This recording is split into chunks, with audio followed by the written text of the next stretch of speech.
This is TWiT. I'll just mention this. I'm a heart doctor and wary of the new Apple Watch because I mentioned it going in, then we're going to get your stories that I may have missed. This is actually an interesting point. We talk a lot about Apple and their reality distortion field, their amazing marketing, and I celebrate that. Every company has to market. We have to market. That's fine. Where it gets problematic is where Apple starts to market to the detriment of people's health. Now, I think it's very interesting that one of the things Apple's doing in these new watches is you can do the AFib style EKG that Cardia and other companies are doing. It's FDA approved, but it's 2 terminals, right? One terminal is your wrist, one terminal is the knob, as opposed to a 12-terminal full EKG that you would get in the hospital.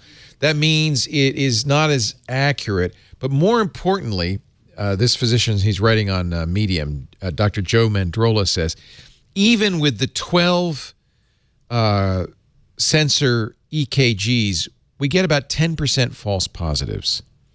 And that's an issue because that means 10% of the time in irregular rhythm, which is normal, everybody has, people have irregular rhythms, are falsely labeled as AFib, which, means medication, means treatment, means serious. He has an issue, and I think a lot of physicians do, with testing a healthy population, just testing everybody, without indication that something should be tested. He's wrong. He's wrong. He's wrong. He's wrong, but that also cuts into a lot of... he says when you endeavor to make healthy people healthier, you always risk making them worse. Here's the thing, though. You cannot, in the United States, request diagnostics on your own. So I'm married to an eye doctor. So, one of the ways that every doctor, because of how our billing system is set up in the U.S., the way that they earn a living is through some of those diagnostics. Now, at the moment, you could make an argument that way too much data is not a good thing because there's no way to interpret it. On the other hand, if we don't continue, the more, like, those diagnostics are important to do when you're healthy, not just when you're having a crisis, because it helps you set baselines. You can track trends over time, and we don't have a system set up in the United States to do that without going into your doctor. So the thing is that it's a huge opening. But there is a difference here because now a consumer device is pretending or even accurately saying we're going to do some diagnostics here. That means many millions more people will now get these tests. But there's no harm in it, and the reason is that that's the question. Is there? There isn't, because basically, first of all, my heart doesn't belong to my doctor; it belongs to my wife. That's a good point. and if I want some help because I'm a geek to make the decision about whether I go to the doctor and say, you know what, I'm concerned about my heart. This is what this is for. Nobody's going to prescribe medication or treatment based on the Apple Watch. Right. Nobody. You still get hooked up to the big EKG. Right. So that's why there's no harm. It's simply a decision-making tool for people to decide whether to choose to go to the doctor or not go to the doctor, or in some cases choose to go to the emergency room or not. And I think that's... I don't see the harm in that. It seems so to me you're saying in a way this is the medical industry saying we want to protect our monopoly. That's what I'm saying. They suffer a lot. Doctors, the medical profession suffers a lot from people self-diagnosing, going on to WebMD and saying, you know what, I think I have, a wooden leg or something. Whatever it is that the people decide that they have, and then then they argue. I with the saw it doctor. on the internet. This is definitely a wooden leg. Exactly. There are legitimate reasons to not want all of that testing because, again, our system in the United States is not really set up to deal with all that data. On the other hand, we really only work on diagnostics in this country when people are sick. Yeah. And then we're really only dealing with people, it's a very small percentage of the population. So the bigger picture that I think everybody's missing is what this portends. I mean, Apple is, launching a clinic somewhere in... all of the big 9. It's all of the Apple, Amazon, Google. They are all getting into the health space. They are all launching different products. I mean, it's very, very likely that we are moving into a future in which we have a sort of single record that's probably owned by one of these companies that includes our health data, which has a lot of promise and will improve our lives in a lot of ways. But it also means that there's going to be cataclysmic change in the health and medical and pharmaceutical industries. Well, it's a certainty. It's a certainty that consumer devices will actually be connected in various ways to the medical system in a more reliable way. That's super, and we're going to apply AI to that. That's going to be the biggest step forward for health, where AI will be able to say, you know what, this ECG passes all the tests, but you know what? Based on this, AI analysis, we've determined that 45% of people who have this exact same pattern end up doing X, Y, Z. It's going to be really fantastic. So this is basically just a baby step toward that inevitable future when we are going to be wired all the time, and this data will be available to our doctors, and we'll be relying on it a lot more. It might be 5 years, it might be 25 years, but we're going to get there.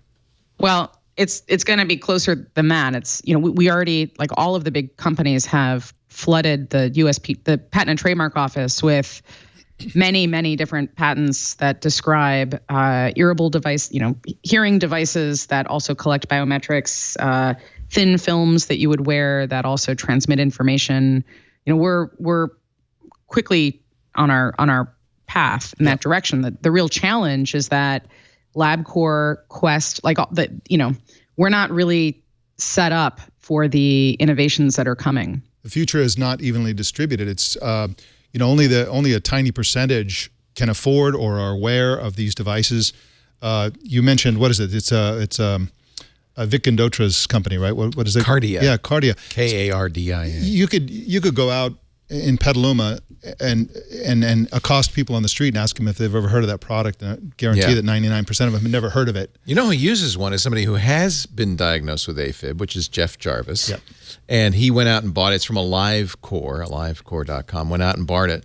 It basically works the same way the Apple Watch does, except that you have a separate set of pads. It can work with an Android device as well. Yep. And from his point of view, it's a lifesaver because if he feels an irregularity or he wants to just make sure he's okay, if he's feeling poorly, he can at least get a quick diagnosis that allows him then to send that to the doctor. And I have to say, if you've already been diagnosed, I can see the real value of that. But I also see the point that this heart doctor is making, that now millions of people, it's a hypochondriac's dream. Yeah, or also the cure. I mean, a lot of people think, well, I think I either had a heart attack or it's the In-N-Out burger I just ate. I'm not sure.